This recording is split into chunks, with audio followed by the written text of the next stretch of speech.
Seda, mis kool on, me kujutame kõik ette, me oleme kõik seal käinud.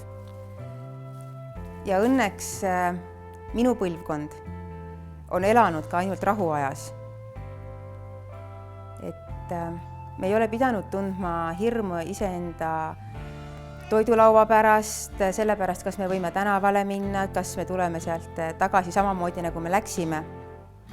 Et meil on turvaline olla. Ja ka see koolirahu, kui nüüd teha matemaatiline tehe, et kool pluss rahu, siis see tähendabki ju seda, et meil oleks koolis turvaline olla. Ja on väga palju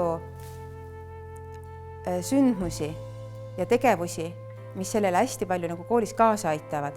Õppetöö on see, mida peab tegema ja asju, mida sa pead tegema, selle käigus tekivad konfliktid, et see ei pruugi alati kõige rahulikum olla.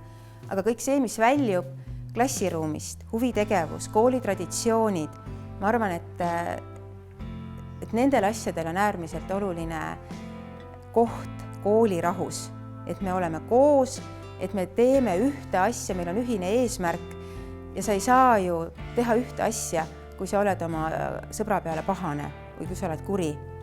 Et koos teha saab ikka hea tujuga ja naeratusega ja see ongi see koolirahu, naeratus ja koos tegemine.